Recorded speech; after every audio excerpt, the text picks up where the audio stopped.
លោកមេភូមិសូមនិយាយផងស្ញាត់មីងវាងនៅជាមួយខ្ញុំបានសរសេរកំណត់ចំណាំមួយឲ្យអ្នកដោយនិយាយថាខ្ញុំនឹងសងប្រាក់ឲ្យអ្នកពីរយ៉ានអនុញ្ញាតឲ្យអ្នកត្រឡប់ទៅភូមិវិញហើយបើកបោសោនឹងគាត់ចង់មានន័យថាគាត់គិតថាគាត់ពិតជាអស្ចារ្យមែនដោយស្មោះអស់ពីចិត្តពីរយ៉ានគាត់ពិតជាគាត់ហ៊ានស៊ូបែបនោះមែនទេ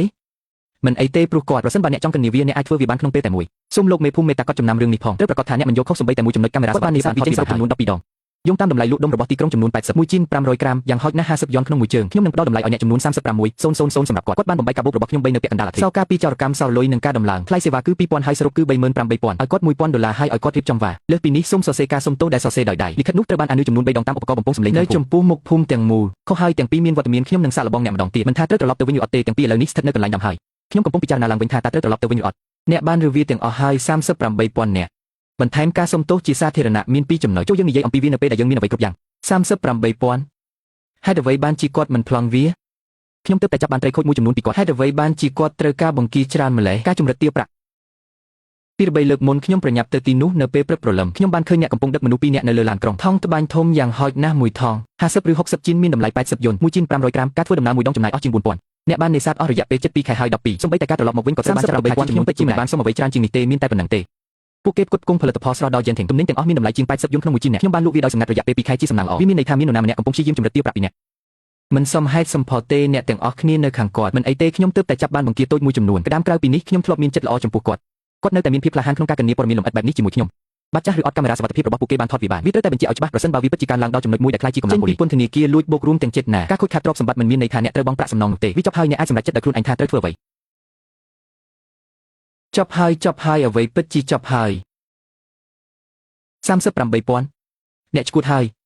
នៅផ្ទះតើខ្ញុំគួរយក38,000នៅណាសម្រាប់អ្នកនោះជាការជំរិតទារប្រាក់គាត់គ្រាន់តែព្យាយាមរកលុយប៉ុណ្ណោះគាត់បានឲ្យខ្ញុំបង្គាបាក់ពីរបីក្បាលហើយខ្ញុំពួកគេនឹងមិនផ្ដល់ឲ្យអ្នកនៅកាក់មួយកាក់ទេពួកគេពិតជាមានកាមេរ៉ាសុវត្ថិភាពមែនប្រសិនបើអ្នកយកវាទៅប៉ុស្តិ៍ប៉ូលីសអ្នកនឹងត្រូវដាក់ពាក្យបណ្ដឹងមនុស្សឥតខ្មាស់ហ៊ានឲ្យខ្ញុំទ្រាំបានគ្រប់គ្រាន់ហើយឆ្នាំទាំងអស់នេះបងប្រុសគ្មានតម្លៃរបស់អ្នកគ្រួសារទាំងមូលខ្ញុំនឹងបាត់បង់អ្វីទាំងអស់នេះនឹងក្លាយជាសុបិនអាក្រក់មួយខ្ញុំអស់ចិត្តហើយចាំស្អែកយើងលែងលះគ្នាអ្នកមិនអាចលែងលះខ្ញុំបានទេខ្ញុំមិនមែនដើម្បីជាប្រយោជន៍ដល់គ្រួសារនេះអ្នកនឹងបងប្រុសតូចដ៏គួរឲ្យស្រឡាញ់របស់អ្នករស់នៅជាមួយគ្នាទៀតបំណុលនេះចំនួន38,000អ្នកបានធ្វើរឿងនេះដោយខ្លួនឯងវាមិនមានអ្វីពាក់ព័ន្ធនឹងខ្ញុំទេប្រពន្ធបងស្រីខ្ញុំបានឮថាអ្នកកំពុងត្រូវបានគេជំរិតទារប្រាក់38,000តើអ្នកកំពុងធ្វើអ្វី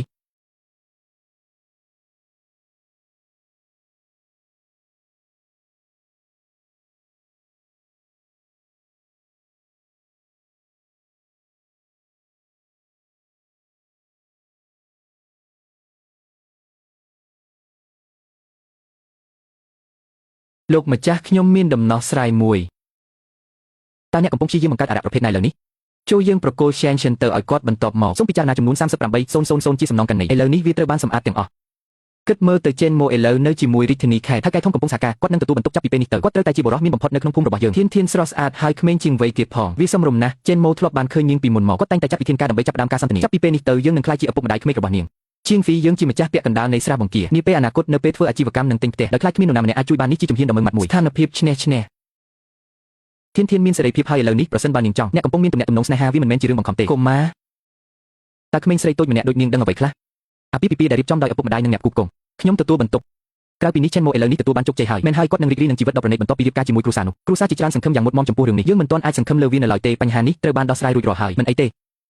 ដូច្នេះនៅក្នុងក្រសែភ្នែករបស់អ្នកខ្ញុំគ្រាន់តែវាមានតម្លៃ38,000